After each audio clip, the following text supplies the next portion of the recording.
Perintah-perintah itu Bapak sekalian diberikan Allah atau dikumpulkan Allah dalam Al-Quran.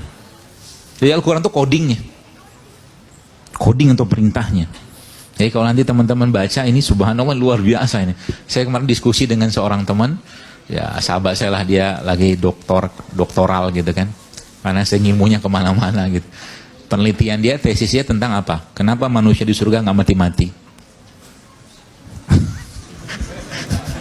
Pusing kan? Apakah kita bisa kayak begitu? Bisa. Sekarang, baik. Ini saya ajarin caranya. Nanti Anda praktekin. Bisa kok sebenarnya. Kalau yakin. Karena kata kuncinya yakin. Baik.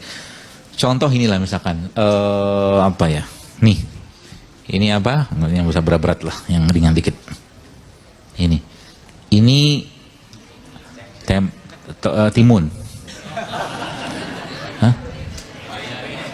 Oh, nguji, ngetes. Masih sadar nggak?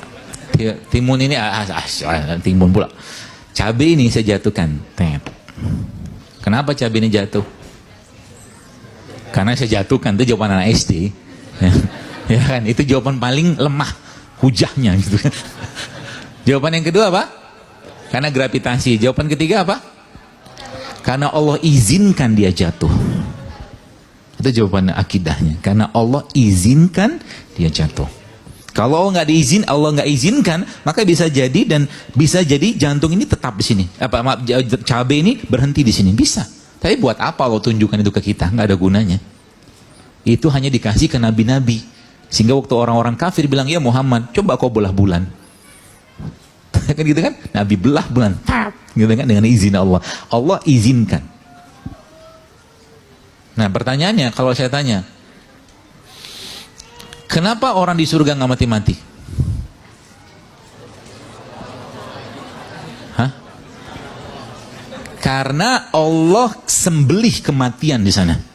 Hadisnya begitu kan? Di depan para penghuni surga, Allah sembelih. Kita nggak tahu kayak bukan sembelihnya. Jadi bahasa hadisnya begitu. Allah sembelih kematian itu di depan penghuni surga sehingga tidak ada lagi kematian. Buat Anda, buat kalian semua, kata Allah.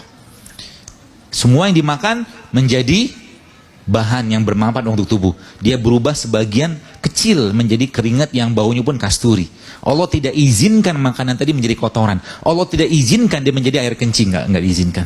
Semuanya Allah maunya baik-baik saja. Oh, ini luar biasa ilmu ini ternyata. Subhanallah. Dan ternyata itu ditemukan dengan yang disebut dengan apa tuh namanya, partikel Tuhan, God's particle. Tapi ini kita nggak bahas itu, tapi kita akan bahas aplikasinya aja supaya teman-teman nanti kalau mau sehat bisa kerjakan ini. Dan itu ternyata bisa dikerjakan asal kata kuncinya apa? Iman itu diucapkan dengan lisan, diyakini dalam hati, dan diamalkan dengan perbuatan. Itu iman. Dia kata-katanya harus diyakini dulu. Oke? Sekarang saya tanya, kenapa jasad penghafal Al-Quran tidak dimakan atau tidak dimakan bumi? Kenapa?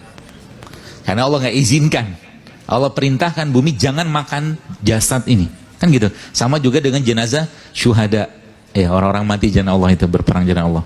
Meskipun bicara tentang penghafal Quran, tidak semua juga penghafal Quran itu baik. Saya dapat kemarin cerita dengan seorang guru saya juga, itu seorang ustadz juga, masya Allah, ada penghafal Quran yang nggak sholat. Ada. Jadi bahasa Quran kalau Anda baca di postingan saya itu, dia harus dibaca, dipahami, ditadaburi, dinikmati, diamalkan. Dia nggak bisa cuma dibaca doang. Orang kafir pun bisa menghafal Quran.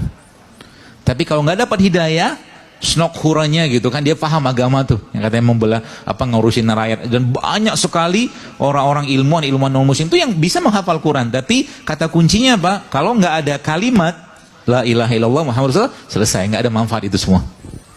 Belum lagi cerita bagaimana itu menjadi aplikasi. Jadi bagaimana kalau Anda lihat seorang yang menghafal Quran itu atau membaca Quran dengan betul-betul khusyuknya, dia seperti ngomong sama Tuhan, kan gitu. Nah, ternyata coding tadi itu, ya, coding tadi itu subhanallah, dimasukkan, nih coding tanda kutip gitu kan, dimasukkan Allah atau diberikan Allah kepada kita dalam Al-Quran, sehingga ketika itu dibacakan kepada tubuh kita, maka ketika ada proses sesuatu yang tidak baik, maka proses itu bisa dihentikan dengan ayat Al-Quran tadi. Sampai sini paham? Ngangguk sedikit, nggak apa-apa, ditelan dulu ya, nanti aplikasi saya jelaskan. Dan ternyata perintah-perintah Allah tadi, atau perintah-perintah Tuhan tadi, Allah pastinya, itu ternyata paling, jadi kapan Allah turun ke muka bumi ini? Sepertiga malam.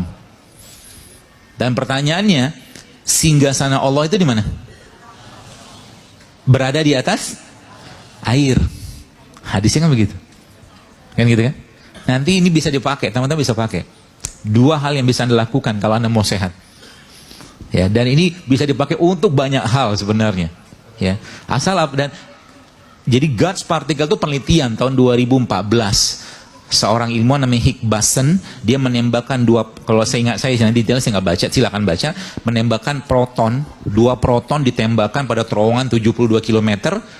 Terowongan gitu, dan ketempur, dan muncullah satu partikel baru yang hanya bertahan 16 menit. Tapi ketika dibacakan kalimat-kalimat Allah dari Al-Quran, partikel tadi bisa bertahan lebih lama. Ceritanya begitu. Dari 7 ilmuwan itu, 5-nya non-muslim, akhirnya yang 5 itu gara-gara 2 ilmuwannya muslim masuk Islam. Ceritanya begitu. Nanti di YouTube ada tuh partikel Tuhan. Tapi ini perlu penjelasan kalau mau paham. Nah, singkat cerita Bapak sekalian, ternyata dari penelitian tersebut, ternyata perintah-perintah Tuhan tadi, tanda kutip lah bahasa kita lah gitu kan, itu bisa dimasukkan ke dalam air. Ya, jadi perintah itu bukan bisa, hanya bisa dimasukkan ke dalam air. Kapan Allah turun? Katakanlah sepertiga malam. Tapi kita nggak lihat wujudnya Allah, nggak bisa kita lihat.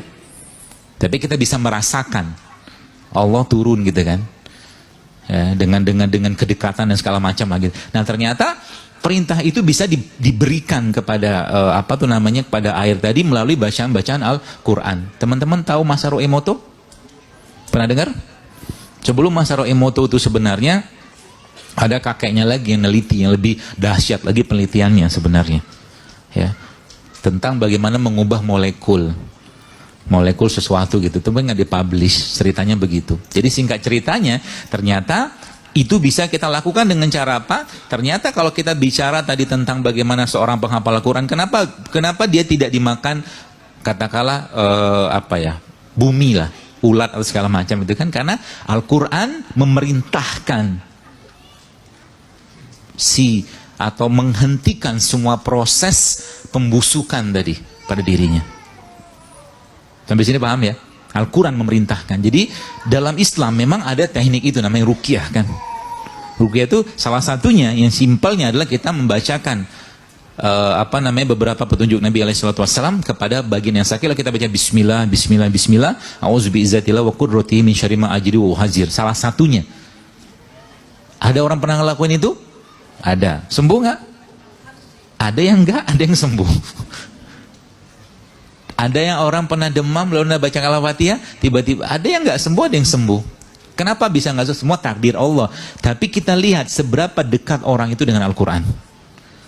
Semakin dekat dia dengan Al-Quran, maka apa yang terjadi Bapak sekalian? Semakin gampang dia memerintahkan yang buruk-buruk tadi itu untuk stop. Nah, demikian juga dengan air tadi. Jadi ketika malam hari, kan sepertiga malam tuh, bangun malam, sholat malam, minta ampun, minta maaf, minta semua sama Allah sampai tumpah ruah semua air mata kita. Saat itu di depan kita, misalkan di depan sejadah itu ambil air. Ambil air tadi, lalu bacakan ayat Al-Quran di situ, dalam air itu dan niatkan untuk minta, bukan karena airnya, Allah yang kerjakan semua, bukan airnya ya. Jangan sampai keliru. Jadi Allah yang berkehendak ya, dengan keberkahannya, dengan kemahamurannya, minta kepada Allah agar dengan air itu kita perintahkan air tersebut dengan bacaan Al-Quran. Untuk misalkan nih dalam tumor ada kanker badannya, untuk ya Allah aku memohon kepadamu, aku meminta kepadamu, minta izin sama Allah agar air ini bisa menghancurkan sel tumor yang ada di badanku. Gitu. Kalau Anda kerjakan benar-benar itu insya Allah bisa. Apapun itu bentuknya, ada infeksi kerjakan.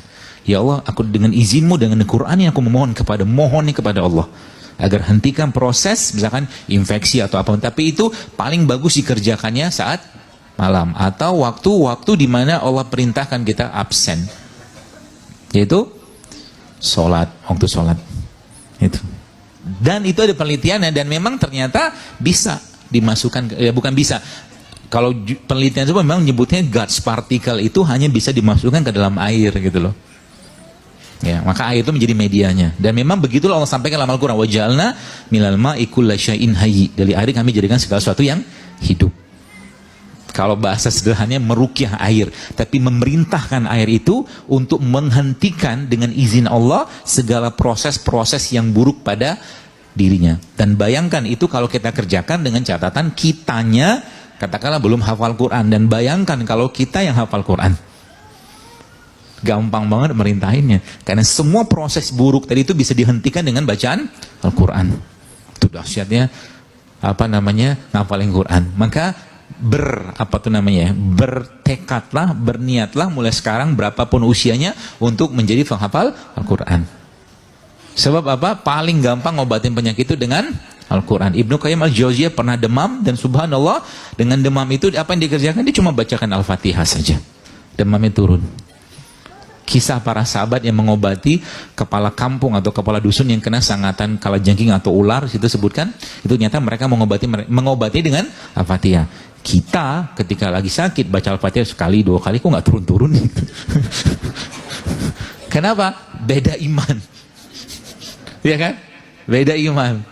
Iman kita jangan dengan orang yang lu beda. Orang lu banyaknya puasa, banyak pergi perang, banyak ditarbiyah Nabi, banyak dapat ilmu agama segala macam. Ya, itu bedanya kita. Sehingga apa? Saya sering bilang, ya pernah saya sampaikan juga di feed, saya bilang generasi kita tuh ya cenderung generasi kerupuk, saya bilang, karena mungkin memang makannya banyak kerupuk. Salah satunya gitu kan. Kerupuk tuh apa? Dia habis selesai. Disuruh bangun malam susah, suruh ngaji susah, sholat ke masjid susah. Doa saya bicara jihad deh, saya bilang. Ya kan? Dan makanan mempengaruhi perilaku. Ya, kalau zamannya mereka, iman mereka, jiwa mereka, mental mereka luar biasa kuat. Raganya mereka mungkin kecil. Kalau kita zaman sekarang, raganya lemah, imannya pun lemah. Maka berjihadlah tanda kutip untuk melakukan sesuatu yang sulit. Contoh apa? Bangun malam itu sulit, betul? Tapi kalau kita nggak paksain, maka seluruh sahabat-sahabat itu kalau mereka mau perang tidak boleh ada satupun yang tidak sholat malam, dan jangan maksiat.